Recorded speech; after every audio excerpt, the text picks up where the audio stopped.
Hello and welcome along to a special Cheltenham Festival preview on tackling and sport. We've done plenty of Cheltenham content over the last couple of weeks, but various work commitments, etc., has kind of led to put us putting off the Cheltenham preview night. But then on the Sunday night, before the Cheltenham, with decks for Tuesday, decks coming for Wednesday, and we'll even have decks on Thursday by Tuesday morning, which is amazing.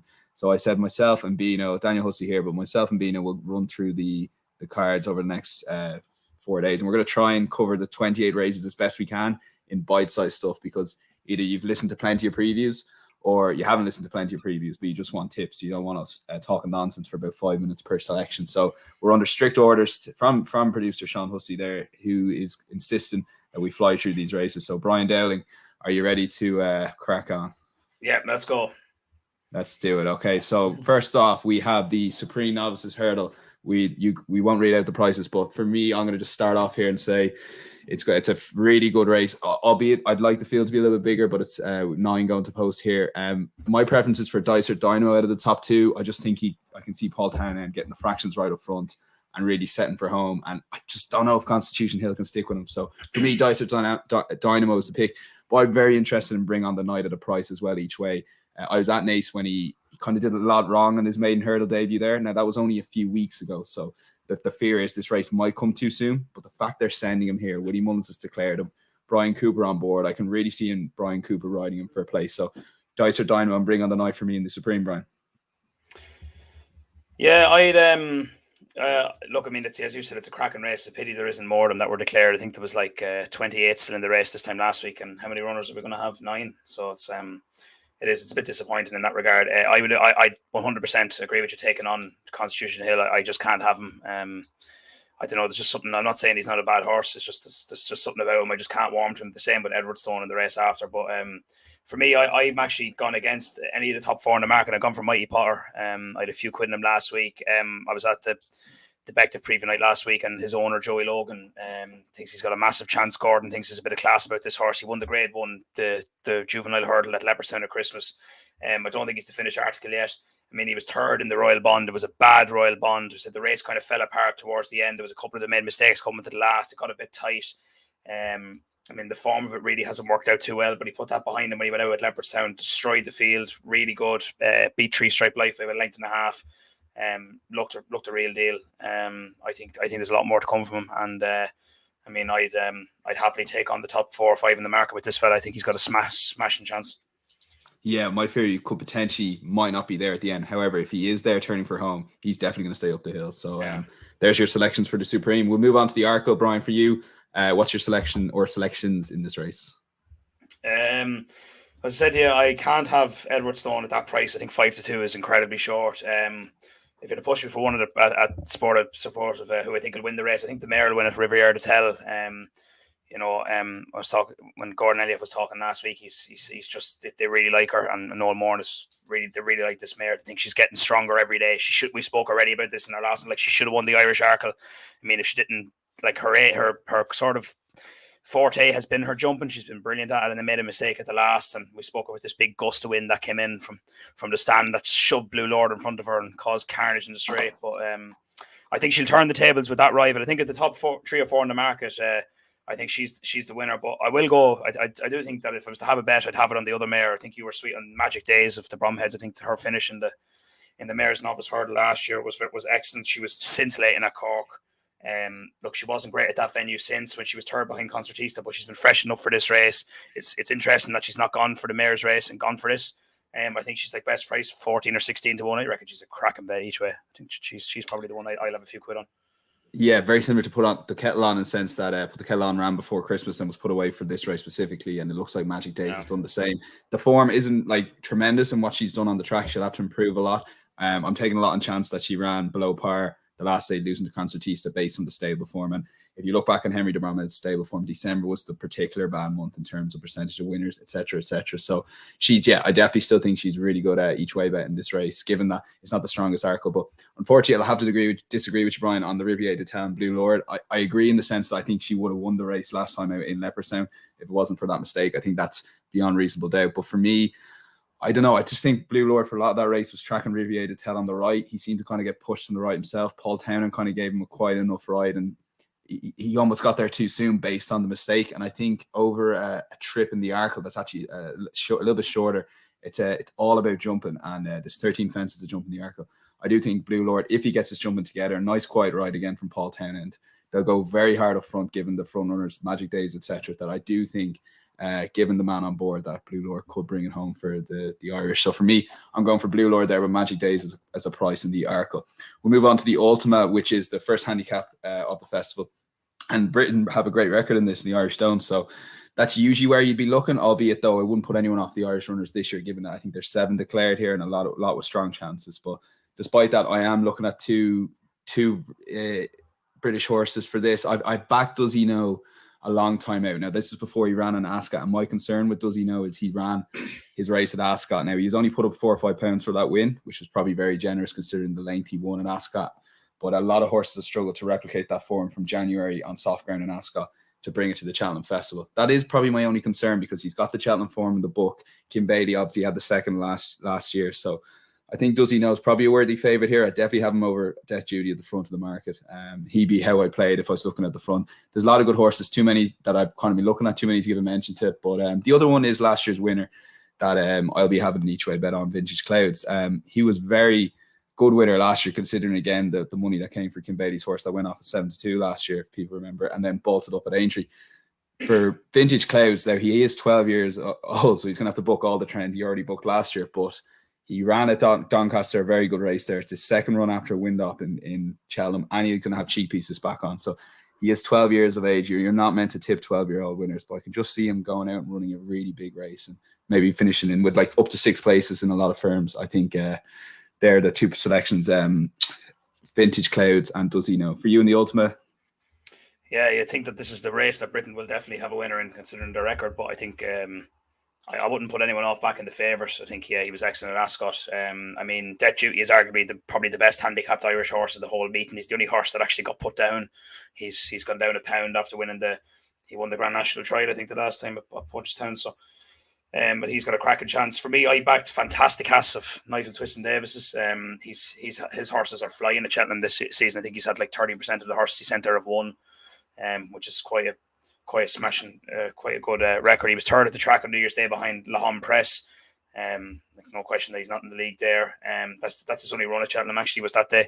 But he seems to be well handicapped. He won at Lingfield the last day, only won by a short head, but he seems to be the type that relishes a bit of staying. He kind of only ran on late that day at Cheltenham, which was over 2.5. He was second as well at Doncaster in December to 3 under True 5, who is another horse that beat Does He Know, so that form can maybe counter itself out. But I think about 10-1, he's a good bet. But yeah, I actually backed Vintage Clouds in this race last year, so I'd be kicking myself if he won. I think it's a 6th run in the race, so I definitely would have a few quid on that. I mean, as you said, he's a 12-year-old, but he was excellent at. I think we ran at Doncaster, Veterans Chase the last day. He was second, beaten by about 3/4 of a length. But I mean, there's no reason. He always runs well in this. I mean, no reason why he can't again. If you are watching on YouTube or listening on the podcast, do go into our YouTube video. Give us a thumbs up. We'd much appreciated. We're going to keep with the pace here. We've done all right so far. Champion Hurdle. I don't know about you, Brian, but I lost a fair amount of money last year looking for without bets. I'll give you an example. Franco de Port in the Arkle. And I've never been as embarrassed by a selection watch. He was literally, the camera angle had him at the back of the telly all the way around. It was as embarrassing a tip as I've ever given. And I think he might have been my next best in my selections on Pundit Arena at the time. So it's going to be a no bet for me. I'm going to watch Honeysuckle. Is the long-winded way of saying that. But for you? Yeah, no, she wins. I can't see. As we said already, she's beaten everything that's been put in front of her. Look, we spoke about Appreciated and about how interesting he might be. Look, it's going to be a serious task given £7 to Honeysuckle. I think that's what might be able to catch him out. I mean, it's going to be a great race. As we said already, Tehupu improves all the time. He could be one who could throw a spanner into the works. It was interesting as well that Moore and Elliott are really, they kind of think that Zanahiyr is incredibly overpriced. They think he should be a bit shorter. He was beaten 6.5 lengths by Honeysuckle at Christmas. He seems to finish well. Like, I mean, last year at Cheltenham, he made an absolute stinker of a mistake in the Triumph coming down the hill, which really cost him the race in the end. Well, it cost him a place really in the top 3. I think he finished 4th. So he's been second all season. He was second to Sharjah twice, and he was second to Honeysuckle. I mean, it's not that bad a form.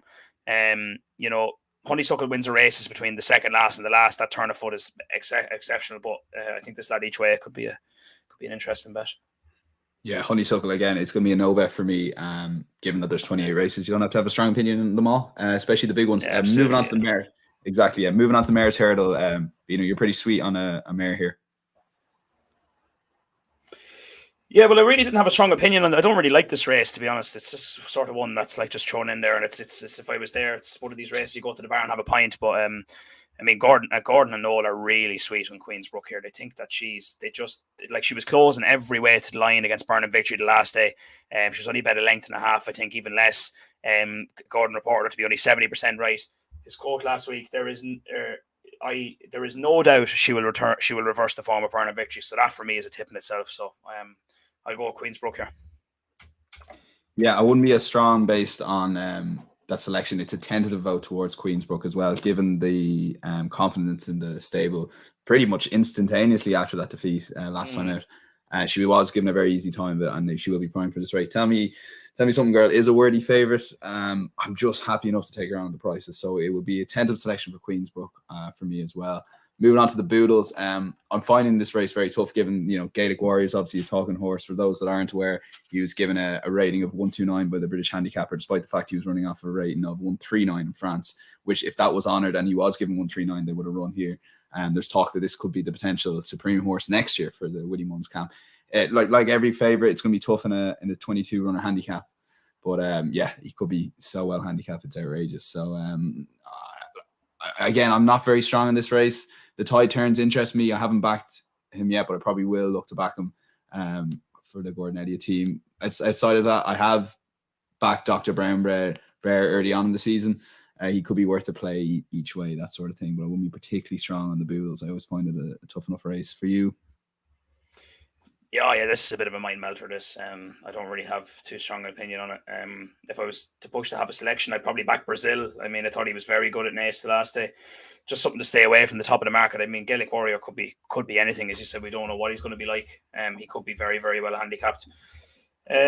Look, Brazil he got a harsh. I don't know if it's a harsh mark. He got a tough mark of 137, but he seemed to run with incredible potential.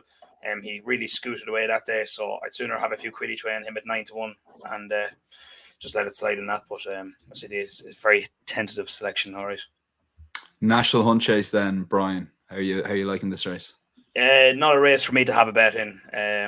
It's too long. It's a slog. It's a pity there's only 6 runners. And if there was more runners in the field, you might be able to find value at a price. I can't be backing a horse at 15 to 8 to run the 3.5 mile handicap chase. A novice handicap chase at that. Saying that, I do think Run Wild Fred will win, but I'll be keeping my powder dry in this. Yeah, for me, I really like Run Wild Fred here. He kind of ticks all the boxes for a national hunt horse. Plenty of experience over fences. He's running Irish nationals, that sort of thing. He's got Jamie Codd on board. You might look at it and say he's only won once, but it's the whole package that you need for this race. You need that experience over 3 miles 6. Statler for me, I'm happy to take on the price. Like, I wouldn't rule out that he'll just outclass these, but I can't get the Albert Bartlett out of my mind in terms of that staying. And when it's really asked for an effort at 3 miles 6, a lot will depend on how the race is ran here. But I think Run Wild Fred is a really worthy favourite here, and probably one of my strongest fancies of the day. Like, out of the outsiders, like, again, as Brian said, if there was 8 runners and you had 3 places, I think the odd bookie is playing three places. I was potentially looking on the ropes. Bit of a question mark over whether he's better right-handed than left-handed, though. And the jockey bookings, obviously, Patrick Mullins picking Statler isn't ideal.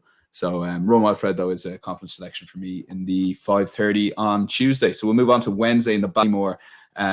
This is a race that's obviously dominated by Sir Gerhard, and probably rightly so. And a big thing that we've always touched on is the Ballymore is run a lot slower than the Supreme. So it's not really a case of stamina, particularly in recent years. It tends to go to the quicker horses. So I think this really lines up for Sir Gerhard. Unfortunately, the market has caught up. He is odds on.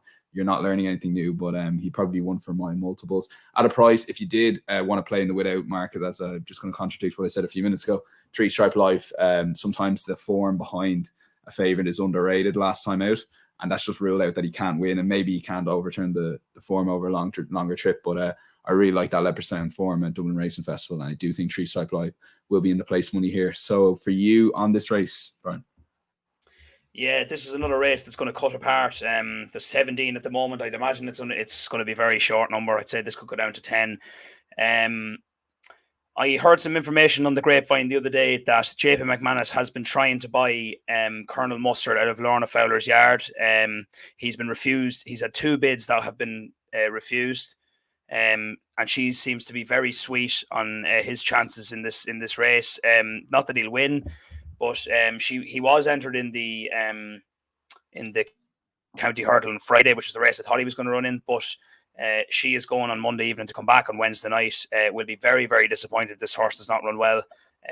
He's, as I said to you, the race at the moment there'll probably be another 8 or 9 of these will come out of this race, so there won't be that many runners in it. He's 33-1 now. I'd be backing him before the declarations come out tomorrow because he'll half in price. So I think each way, I think he's the horse to back, just purely based on that information. It's very interesting. And they're definitely targeting the Ballymore then. Yeah, he was entered in the County Hurdle, and I thought that was the race he was going for. But once I heard that Lorna Fowler was going on Monday to come back on Wednesday, I mean, she wouldn't be going over to Cheltenham if she wasn't going to watch one of her own horses run. So this is look. I don't know. Like, I mean, he's got plenty of form to find with some of these.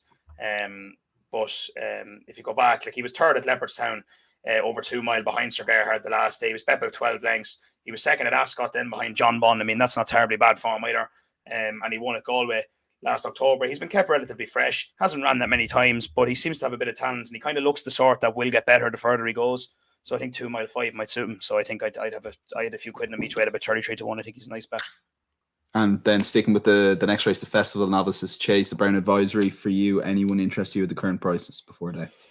Yeah, I said already in the last one, I backed. Look, I think that it's going to be a cracking race for the English. They're going to get a great kick out of this one because they're going to have 2 top fancies at the top of the market. It looks like they could have 3 with a high senior. I mean, this could be a brilliant race from their perspective. But I've actually backed that, as I said already, that other Paul Nichols horse, that 300 through 5, and it'll really get better if Does He Know wins the Ultima. So, I mean, as opposed to having a bet on Brave Man's Game or La Homme Press or High Senior, you know, at those short odds, I'd sooner have a few quid in him each way at about 12 or 14, 16-1. So that's the horse for me in that race. Yeah, and it's just on what's something you touched on, the relatable doubles. They're always a kind of interesting one throughout festival week. I'm doing a few videos for Matchbook. I will kind of pick out a couple of those relatable doubles because they can be very profitable. Simply the Bets and Imperial Aura is the one that springs to mind a couple of years back. I like Woody Mullins' horse Capadano here.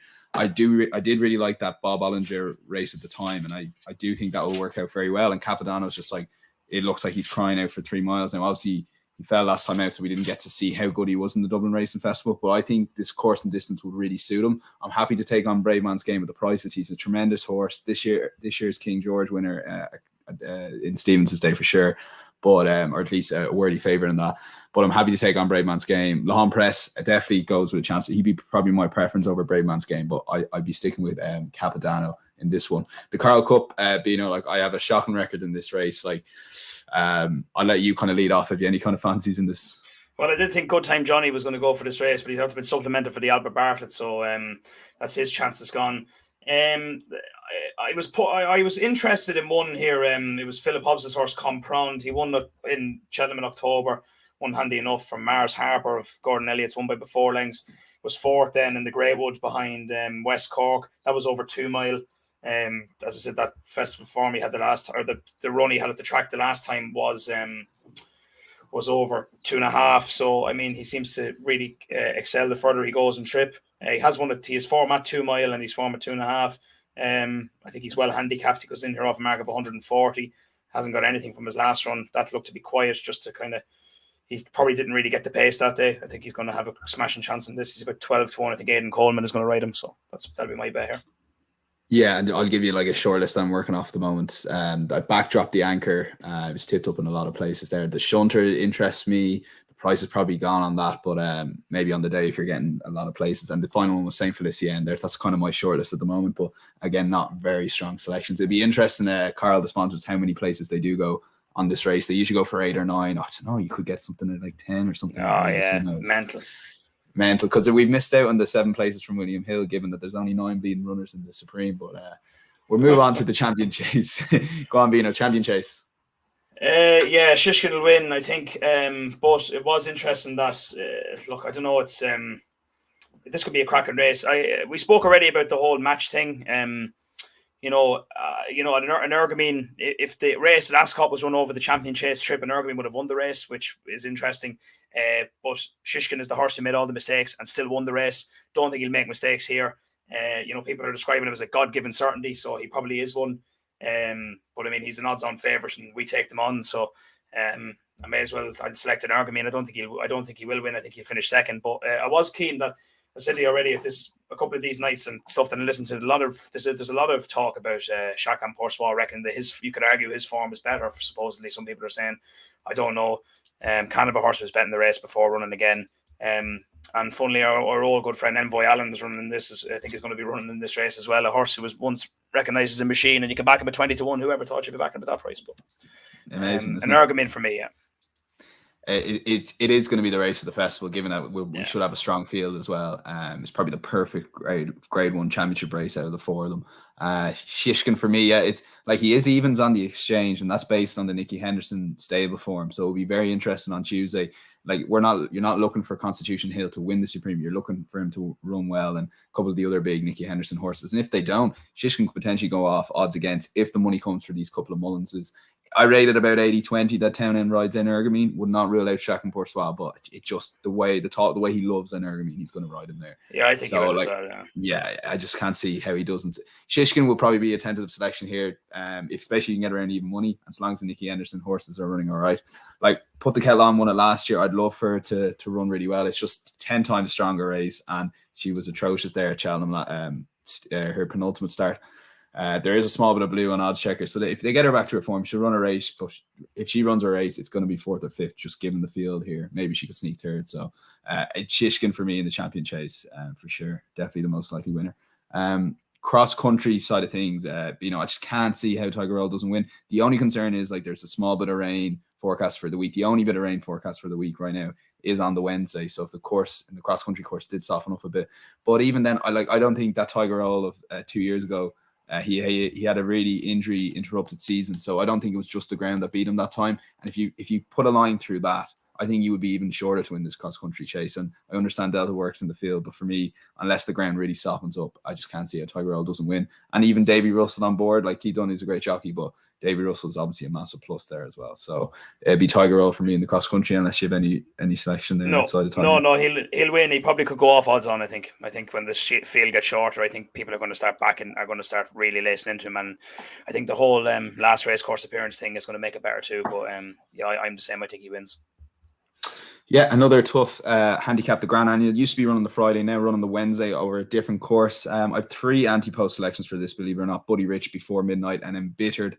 I do like Embittered out of those 3 at the moment. I'm still kind of hooing and hawing about who I kind of put up when declarations come, but Embittered went off the 92 favourite in this race and was going okay when he fell in that race. The price is probably sucked out of it a small bit. Like, unfortunately, like you see a horse and Bitter's like a really good price. Like on the day, you'll definitely get that. But there's so many tipsters and big names out there that if they tip a horse, the price collapse. So on the day, if you're getting a good price and maybe towards the 10-1 mark, although it's probably ambitious given these 7 or 8-1, he could be a play here. That'd be kind of my short list I'm working off at the moment on the Grand Annual for you, Bino.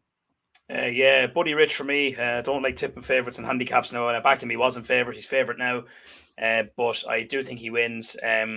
His owner is giving me a hard time every time I say it to him. He feels under awful bad pressure. I hope for his sake he gives him a good day out. But I think his form is in the book. I think he's got a smashing chance. And also his other stablemate, Andy Dufresne, I think maybe could potentially be well handicapped. I think the cat is a little bit out of the bag. He's got a mark of 155. He was second the last day behind Captain Guinness in a grade 3 at Naas. He was pulled up at Ferryhouse in a grade 1 last April, I think it was, but that was over 2.5. He goes back to 2 here. He was once a very, very smart chaser. I think Jeff McManus bought him for about 200,000 out of Gordon. So I think he's interesting. He could go off a bit of a price, so I might have a few quid in him each way, but Buddy Rich for me. Very good. The champion bumper for you? Yeah, Minefield one. I have Redemption Day backed. I'd be happy enough to stay with him. I said, like the connections are very bullish on American Mike's chances. I think Gordon made a good point saying that he wouldn't be a times man, but American Mike's time at Navan was quicker than Fast Vegas time at Leopardstown. Navan is probably the stiffer track. It's probably the better track to get ready for this. It's probably, you know what I mean, and that's probably the fairest way to look at it. He won by twice as much. They seem very, very, very, very bullish about his chances. So for that sake, I wouldn't be throwing. I backed Redemption Day, but if you were asking me for a selection, I think American Mike will win. Yeah, like when Festival Vega, I was there at Leverstown when both times when you won it in February. I just remember thinking that horse won't be beat. What odds is the odds against or odds on for the champion bumper? Whatever, any price, back of any price. But in the cold light of day and when you kind of sober up a bit and you kind of look at the races, like you could argue he's probably the more likely win an American Mike, but I do think there's a small bit of recency bias in the sense that American Mike hasn't been on the track for a long time, and obviously that's all been the plan.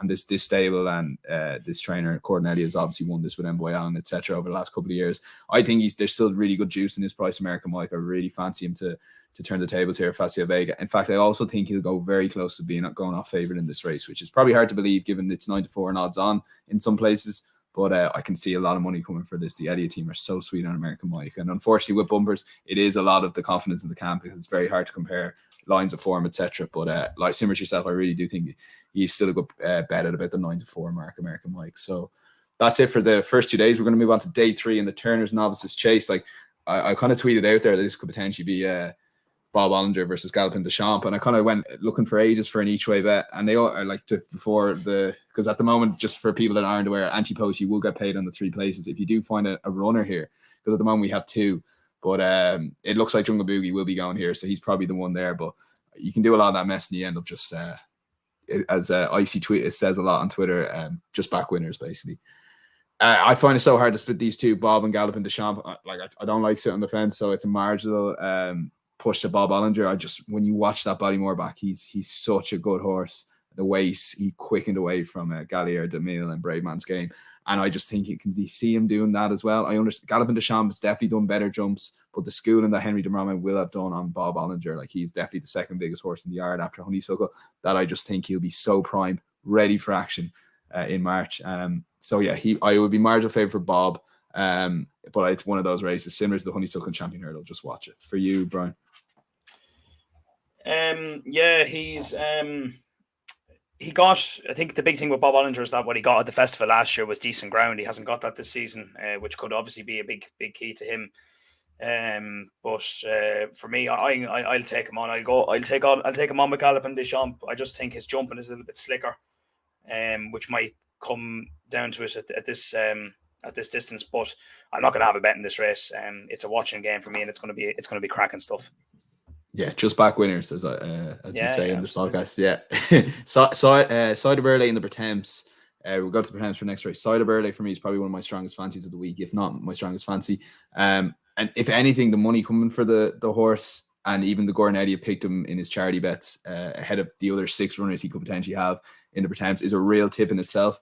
Like, my only concern with Cider Burley, I kind of went through a lot of the form. I don't want to overdo this here, but my biggest concern was if the start of the year the plan was for the stairs, which it probably was, given that he ran at the Grade 1 over Christmas.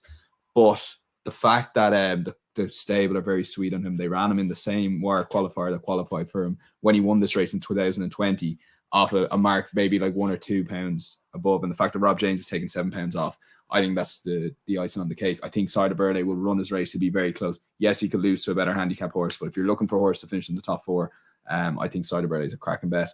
Just for disclosure, I did back Winter Fog. The prices obviously collapsed. He should go close there. The stable are very sweet on him among the side of things. And Tully Beg is the only other horse I'd give a mention to. Like, Gordon Elliott has such a good record in this race that it's very hard to go against Gordon Elliott horses here, particularly given the confidence of the stable. But they've had such good runners here. But if out of the other Gordon Elliott horses, maybe Tully Beg. But you can make the case for so many of the Gordon horses. Brian, for you on the Pertemps?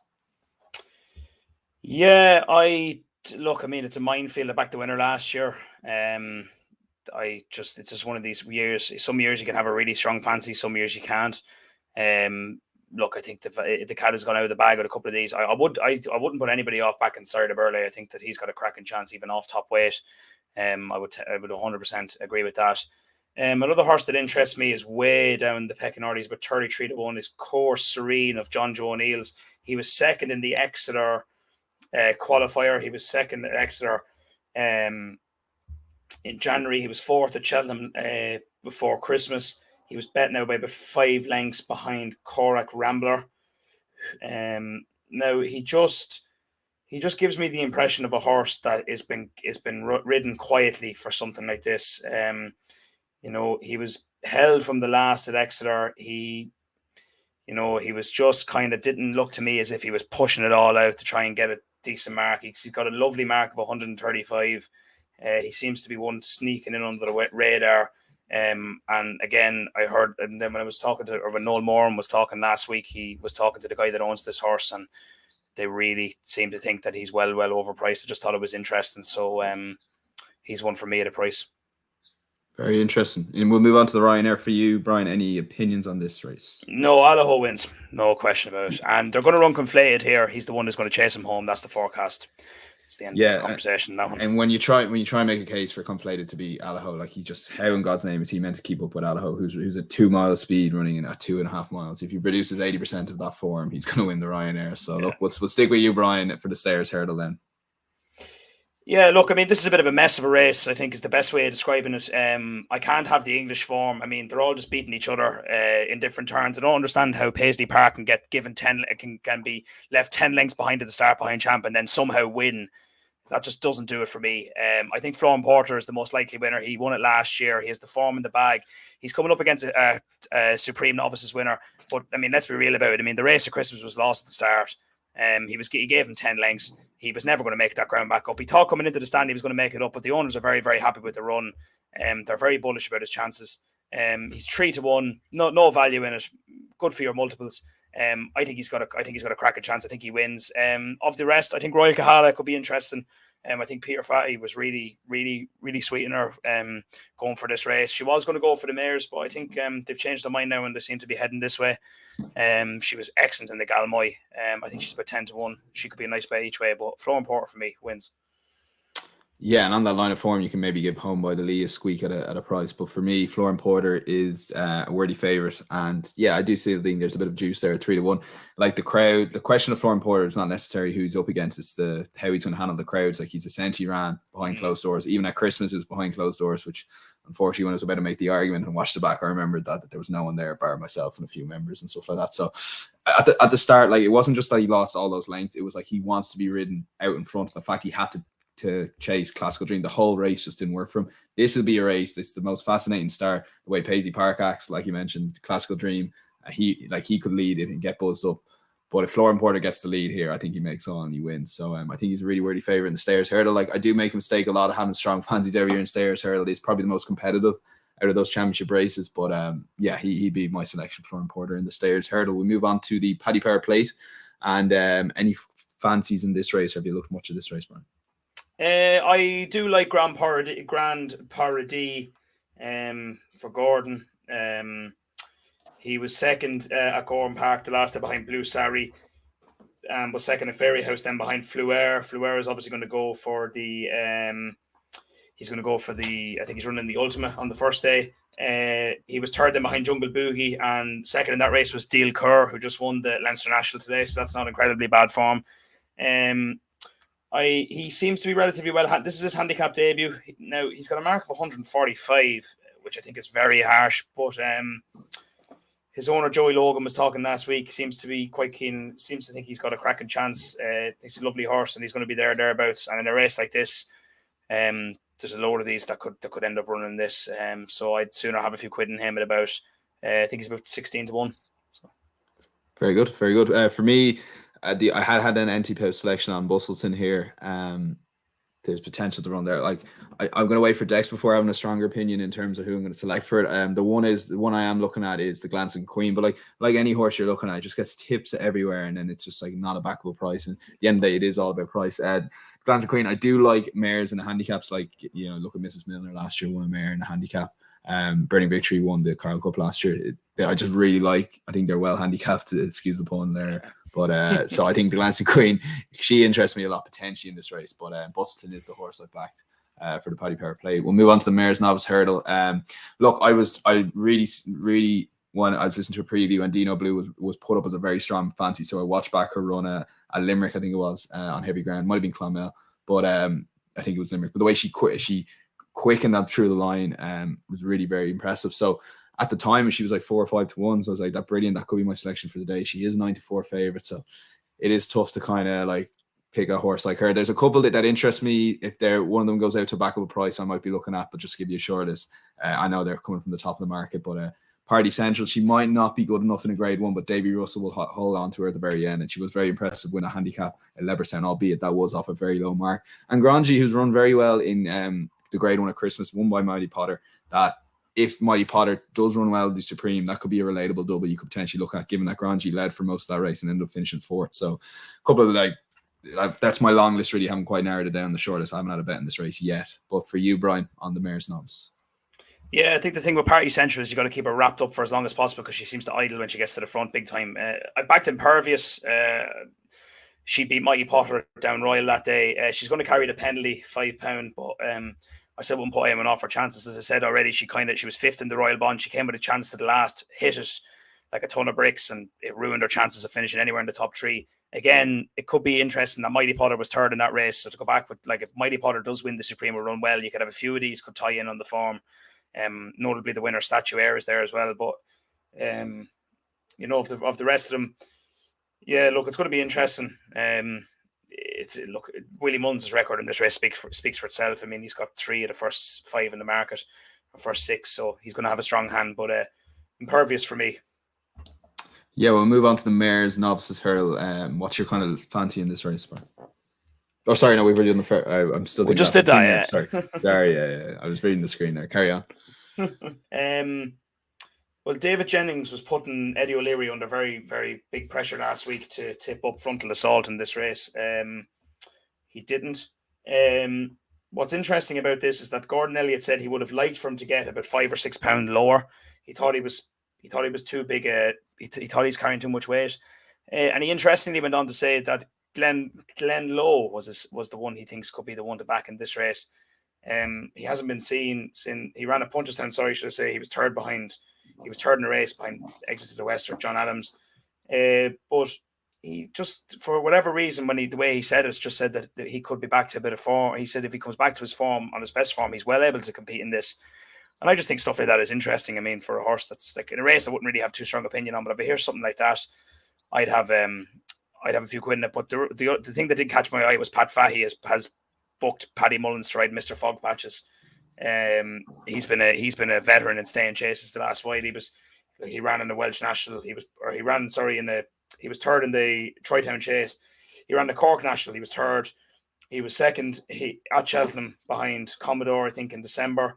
He was third then in the Triestes. He seems to relish these sort of races. He's coming in there with a mark of 140.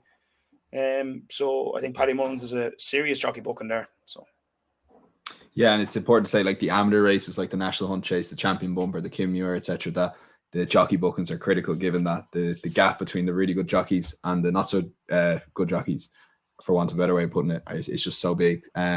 Yeah, I was pretty sweet on Frontal Assault. Like, he does tick a lot of boxes. Like, it isn't obviously, it's wearing here and kind of that stuff. Like, I think they tip up their own horse, particularly given he's favourite for the Kim Muir.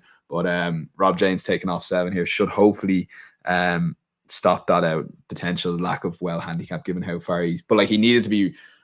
He got in at 145 because if he was risen to 146 or 146, he wouldn't have ran here. So Frontal Assault. I've also backed Ain't That a Shame for Henry de Bromhead. He couldn't run well at a price. I'm not sure if they've got the jockey there just yet. I'm not 100% sure on that. Although they do. I think Derek O'Connor or Barry O'Neill, one of the other rides in there. So they did get a good jockey there.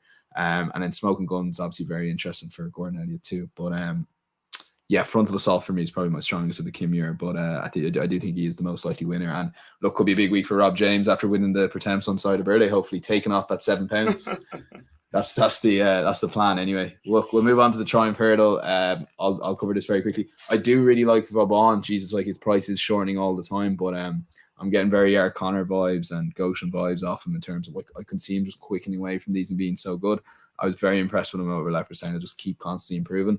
He will be my preference over Piper, even the fact that he's getting shorter and shorter. I still think like he could go off very close to even money if the Willie Mullins is having any sort of a decent week. But keeping with the Winnie Mullins trend, Ile Toms is a horse that is very interesting at the 9 or 10 to 1 mark each way, given that it was his first run in that spring juvenile hurdle, like ridden out the back to kind of get used to the hurdles and then stayed on.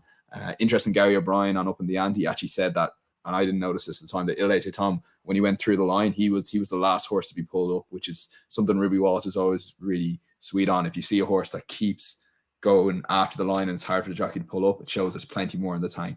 plenty more potential in that horse. So yeah, at the prices, I'd probably actually go with Tom each way, but I can just see, I don't know, I can really see Vauban just absolutely ripping them to shreds in the Triumph. But what's your kind of thinking on this race, Brian?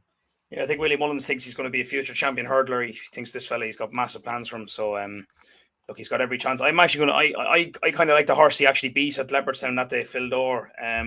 I'd have him over Pied Piper. Joey Logan, his owner, has napped him as his best chance for the whole festival. Funnily enough, that he has Pied Piper in the same race. And the rumour is that Davy Russell is going to actually ride Phil Dore. Apparently did a bit of work on him last week and was really happy coming off him and thinks this lad's got a cracking chance. Like he hit the last very hard at Leopardstown that day, and I don't think he would have got upsides Vauban, but he would have been a lot closer. And it's just arguable that maybe in Cheltenham and a big arena, he might be able to get into a better rhythm. And if Davy can sort of, maybe get his jump in a little bit better order, he might be able to be in there with a chance. So that's the way I go. At a price, though, I kind of Night Salute interests me. I just think that if a horse is coming into a Triumph Hurdle with 5 ones beside his name, I mean, he has to be all right. He won at Cheltenham in November. He won at Doncaster, beating Porticello, who then went on to win the Chepstow Grade 1, the Juvenile on the Welsh National Day. He won again at Kempton last week. He's not a great jumper. But he seems to show really, really good speed. He comes from a line of flat pedigree, really, but he's been excelling over hurdles this season. Paddy Brennan is going to ride him again, so I'd back him each way. I think he's about 12 or 14 to 1. So yeah, and again, if the main reason he's that price is people grabbing the UK form, but in the end of the day, you can only be what's put in front of him. And interesting, Kilixiox definitely stayed on better than Zana here. Like Zana here was more the speedy type, so people are kind of making that comparison with Vauban and the Phil Dore as well. So yeah, that'll be interesting how that plays out. Obviously, that race is run on the new course, which is more of a staying course than the old course. Moving on to the county hurdle, I usually have a atrocious record on Fridays, Brian. So if I don't, as I think I heard someone say there, if you don't have the winner for the Triumph going in, you're in massive trouble for the rest of the day. You're playing catch up. But the two at the top of the market are like very boring. Like, but they're the ones that are very interesting at the moment. Like by all accounts, Stayman will run here in the county hurdle. He's been a talking horse for Willie Muntz for a long time. And I think he's off a really, really good mark here that he could just absolutely bolt in. Obviously, the market hasn't missed him. He's like 4 to 1 best price. And then Top Bandit for Gordon Elliott is also an interesting enough horse. I'd probably wait for Dex in terms of looking for one at a price, but it's a race I haven't had a bet in yet. Anyway, for you, Brian. Oh yeah, it's an absolute minefield. I somehow managed to back Arctic Fire to win this a couple of years ago at about 33 to 1. Brilliant. Off top weight. Don't ask me how. But somehow managed to get him out of it. Look, I mean, you could make a case for a lot of these. Like, I mean, as you said, the top 2 in the market are probably the most interesting. My mate Mozzie is looking like he's going to run in this. He got given a mark of 146. Look, he was aimed at the champion hurdle, and it's looking like that he's probably going to run in this. It's a big ask from him in his first handicap. He's going to be carrying a lot of weight, but Grade 1 performers have a really, really good record in this race. So, and I wouldn't put really anybody off backing him. He's a novice, and he is a novice running in this. He has to carry a lot of weight, but he seems to be very, very talented. So at a price, I'd back him. But then again, I'd also be very interested in backing Surprise Package here after the performance he put in at Sandown yesterday in the Imperial Cup. I don't know, I had a few quid in him at about 25 to 1. He's going to be carrying the penalty here, but I mean, he just absolutely destroyed them. I mean, it was just unbelievable. And it's a bad omen for next week, I think, is what Simon Holt said in commentary. So I think he's going to be the intriguing runner. Peter Fahey won this last year with Belfast Banter. So I'd be looking. Yeah, that's how the money will come from, all right, given the recency bias with the Imperial Cup. But yeah, he's definitely an interesting runner. Onto the Albert Bartlett, Brian. Are you kind of still in the horses you tipped up in the anti-post? Obviously, with Ginto coming in here and Hillcrest confirmed the race, it's actually turned into a proper good race, particularly those top 3 in the market. Like, or top 2. You could back about 6. You could back about 6 of these if you wanted to. I mean, it's a cracking race. Look, I'd stick with I back Bardenstown, lad. I wouldn't be changing it now at this stage. Like I wouldn't be one to be changing my mind all the time. Look, Ginto is going to be a very intriguing runner. Hillcrest is going to be this is going to be a proper horse race. Obviously, you still have Manella Kakuna in here as well. Look, God only knows where this lad's talent is going to stop, what sort of performance he's going to put in. I'm happy enough to stick with Barnes on that, but I said already, like I think Good Time Johnny might run a good race here. I mean, he stays 3 mile really well. The Galloping track will suit him. Look, he ran in the Champion Bumper. He was here already. I think he ran at Cheltenham again after that. He'll appreciate the step up and trip. He mightn't be the class of these, but he could well run on to somebody. So this race can sometimes fall apart, so he might be one to pick up the pieces a little bit, and he's about 20 to 1. So I wouldn't mind having a few quid in them. Yeah, absolutely. Like I was pretty sweet on Chantruse here. I kind of backed him anti-post, and I was impressed enough with his last win out. He's particularly like his 3 miles heavy ground. And I was more impressed with Henry de Bromhead's interview after how sweet they are on this horse. So he could have turned into be a really good chaser in the making and could stay on in Albert Bartlett. I was very sweet on him before with Ginto and Hillcrest came into the race. So look, he's like 15.2, for example, on Matchbook Exchange, stuff like that. And he's like 8 or 9 to 1 with the bookies. I'd kind of wait for the day. You could get a price, in that 15 to 1 or 16 to 1, sorry, maybe into the 20 to 1. At double figure price, EP probably might play each way. But Jesus, it's going to be hard to beat the top 2 in the market now. So I'm not as sweet as that. He would have been one of my strongest fancies of the week, thinking that Hillcrest wasn't going to run here and Ginto was going to run in the Ballymore. But look, we are where we are. Chantruse is probably a tentative enough selection here at a double figure price, hopefully. The Gold Cup, for you, Brian, on the Gold Cup, where you at the moment? I'm probably leaning towards, of the top 3, I think last year's winner is probably the one to side with, because look, I don't know about this whole thing about being a spring horse, but I mean, there's no doubt, there's no denying that with this horse. I mean, he just saves his best form for this time of the year. He loves Cheltenham. He's the proven stayer. A Plus Tard didn't stay with him last year. Look, Galvin's an interesting spanner thrown into the works here. He's a tremendous record at Cheltenham. I think he's got 3 course wins. He won a national hunt chase. There's no doubting his ability that he will stay. Gordon, interestingly, said that he is showing more speed this year than he hasn't shown before. And you look at the previous record in Gold Cups, that speed is kind of like, you kind of need a horse that has 2 mile form in the bag as well as this sort of distance. So that could be interesting, but he doesn't have that form for me. And look, he was a good winner at the Leopardstown race at Christmas. I just don't know. I can't warm to him. Can't warm to the favourite. Manila Indo for me, but I probably will have a few quid each way in Tornado Flyer, purely because Willie Mullins and what he said in that stable tour, saying that he thinks he's actually going to get better. Surprisingly, I don't know how he was third in last year's wasn't it the JLT or the race that Envoy Allen fell in, the Turner. So I mean, it wasn't that race, I can't remember. It was the Ryanair he was third in. He was third in the race at the festival before. He was second in the champion bumper. So he has form at the track. Will he stay the Gold Cup? I don't know, but 12 or 14 to 1, he might be worth a bit of, if I have a few pound left sitting around that when it comes to that stage of the week, I might have a few quid each way. So yeah, fun fact, my Friday form is appalling. I haven't won the Gold Cup. So fast forward about 45 seconds and we'll move on to the next race. But yeah, unfortunately, I've been talking myself into potentially back in Tornado Flyer on the day, given that I know it's a pace collapse in the King George, but if he's gonna, like you said, look, watch that Ryanair race again. He stayed on. He could stay up the hill. Now, is he good enough to win a Gold Cup? Maybe not, but it is one of those Gold Cups. It's very open. Like at the top of the market, like I've been with Manila Indo all year, so my bias will probably stick with him. Just think that he was a great price after the King George, but I should have got stuck in. But look, at 5 to 1, you're getting a horse that he comes alive at Cheltenham, and I'd be pretty confident he will be more or less the same horse as last year. But you are obviously taking a bit on trust, given the form this year is ever so slightly less than last year. But the run behind Cleveland Played was very good.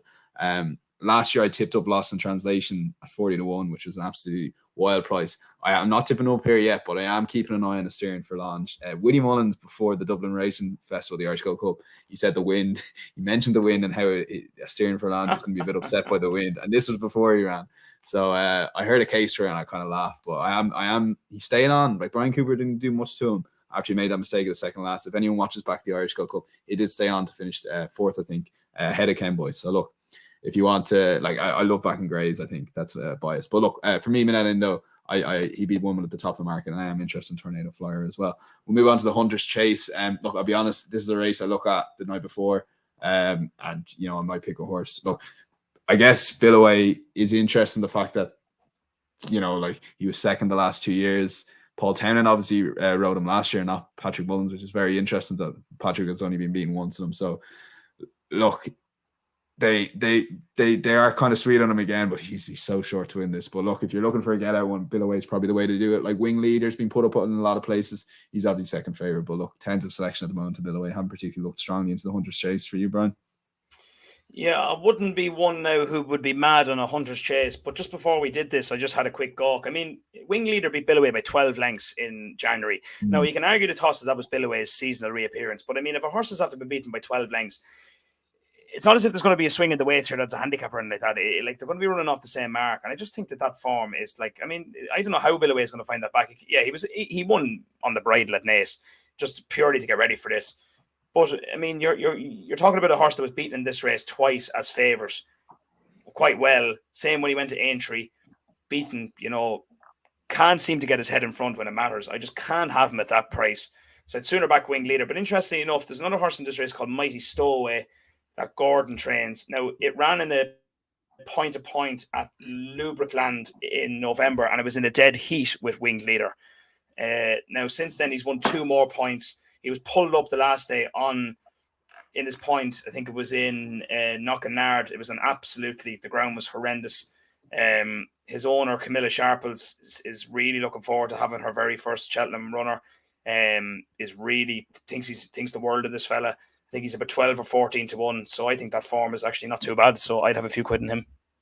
Yeah, I guess last thing I'd say on Billaway, I don't know why I'm trying to die on this sort of defending Billaway, but like the 2 horses he lost aren't running. So I guess if he'd won the last 200 chases, he probably could be an even shorter price. I guess that's the way of looking at it. But and look, Willie Mullins is a genius. He's not going to finish. I can't see him finishing a 3rd, 2nd, even in a 100 chase. They bought him specifically for a 100 chase, or at least picked him out early on, I think. Mare's chase, we're nearly there. Ellie Mae is the favourite here. I'm nothing against Ellie Mae. I am probably going to take her on. Like my pick has always been Concertista for this race. Like I do think she gets a hard time given her mare's hurdle. Like Concertista hasn't been tipped up anywhere. Like and she's a real easy horse, easy to grab, and maybe justifiably. But look, if she won that mare's hurdle and she hung on by half a length, maybe she'd be a little bit more supported in the market. But I think on the day she's looking like she's gonna be the 3rd favourite. So I'd wait on the day. If she's a backable price, 5, 6, 7 to 1, I'll probably back her each way. Out of the top 2, I do want to go for mine. Ida, given the nugget of Gordon Elliott said that she had an issue with her back last time in last year in Cheltenham and winning the Kim Muir. If anyone remembers that, she jumped out to her right, was 999 to 1 in running and ended up absolutely bolting in. It's like she just turned up at the track at the corner. She jumped a lot to the right. It's the only time she's run left-handed, so it is a major concern. But if you're going to take Gordon Elliott on face value and they think it was a back issue, the reason she jumped right, if she jumps straight here, she's looked a better horse and she's getting a quicker horse, that she's very interested. But yeah, I kind of like Concertista as a horse, a mare, and she definitely owes me for the mare's hurdle last year, so I'll probably stick with her. She owes me a few pounds to that one. No, Mount Ida, she beat Ellie Mae at Ferryhouse on New Year's Day, giving Ellie Mae £3, beat her by length and a half. That's as good a form as you're going to find in this race. But yeah, I think Mount Ida is the most likely winner. I will have a few quid each way on Gin and Lime. She was looking like she could have been anything at the start of the season. She won 5. She's won 5 out of 6. Now, she wasn't going to win at Cheltenham in November when My Drogo fell in front of her, and then she nearly fell, and then she had to get back up again, and it was a bit of a mess of a race. She just ended up jumping the last. Only 2 runners in the race, but she was giving weight away to My Drogo in that race, which I thought was because she was a graded winner. Now, he would have won the race by 10 lengths if he had stayed up. But even still, that run would not have been that bad in this sort of a race. Look, I don't like mare's chases, but she's a mare with a lot of talent. She knows how to win. You can argue she's won at Cheltenham before, but she has won, but she wouldn't have won if the other horses stayed up. But she's just interesting. She's bundles of ability. She's been kept away for this race. She's been kept fresh for this. And she's trained and owned by the same connections as Magic Days in the Arkle. So I will be contributive. Magic Days runs a big race in the Arkle, has been kept fresh for it. I will think this horse will be along the same lines. So that's the time way I'm thinking here. So that's a bit I'm looking.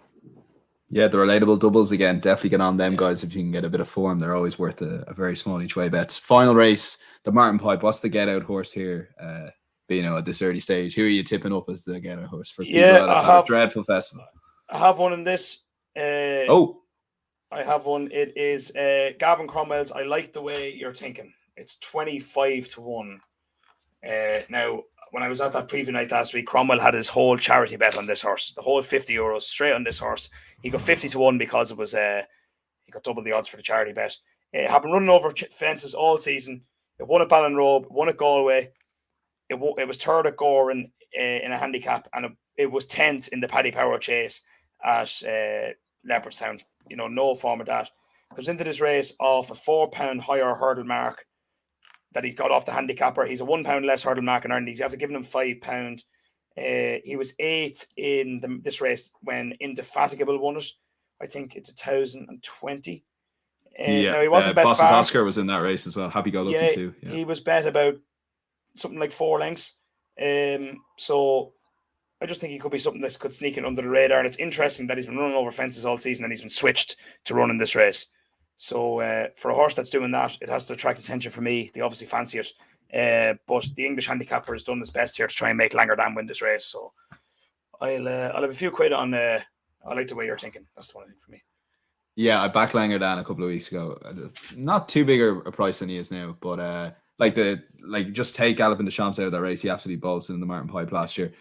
The also big thing to note is that he was so far back, like on this very confident ride, that he'll definitely be a little bit more prominent surety, given that the chances are Willie Mullins or Gordon Elliott or both will have a potential grade 1 horse here. Like the one concern is it's a handicap, it's a well handicapped horse in a handicap, but if there's a grade 1 horse, he'll lose to that grade 1 horse. There is never a guarantee that there's a grade 1 horse. And if there is, you're backing Langerdam each way at maybe 5-1 or 6-1 if that's your play. He's going to be in the money. I just can't see how he won't run a big race. Like, my only small concern is the setback at the start of the season, but they seem to be very happy with him. Dan Skelton's very sweet on him. I think he's a very worthy favourite. By all accounts, as far as I know, Stayman will be going to the county. He would definitely be my biggest concern out of the Willie Mullins. But there's always one that pops up, like Galopin Des Champs went off 100-1 at the Dublin Racing Festival 4 or 5 weeks before he actually bolted in the Martin Pipe. So you just don't know till on the day. It is one of those races to wait on the day, but so long as there's not an absolute spring in the market, I'd be very confident in Langerdam on the Friday. So yeah, we've done it. We're going to get in under the hour. We're going to cruise in under the hour. But, maybe before best bet, anything else? Any maybe advice to anyone punting on the festival, or any kind of thoughts, or just looking forward to it? I don't know. At this stage, I'm just excited. There's going to be some cracking races, some cracking matches that hopefully will not fall apart. Hopefully, we get to see all the clashes we want to see, and it's great. Day and a half, 36 hours. Yeah, I always find it's like 28 like cup finals that you've looked forward to all year, and then they just happen so quickly. You don't have time to process. I'd like one a day where you just process the Supreme, but you're straight on to 7 races a day. It's just non-stop. So the only advice would be just enjoy it as much as you can. That's all. I really enjoy it. Yeah. And yeah, that's all. It's going to be probably one of the best weeks of the year, particularly given all the other sport around the Champions League, Premier League, Six Nations, etc. Best bet, Napa the Festival. For me, it's still going to be Sire de Burley at the prices. Like, I can see him getting even shorter. Like, sure, he went off 4-1-5 the first year he won it. And yeah, I really sweet on him. I just can't see how he doesn't finish in the top 4. Again, my only small concern with him was the fact that he might have been targeted at the stairs at the start of the season. But if they said, look, he's not good enough to beat Florian Porter this year, we're going to target him with the Pertemps. We're going to get him down a couple of pounds with a poor enough run in the grade 1 at 11%.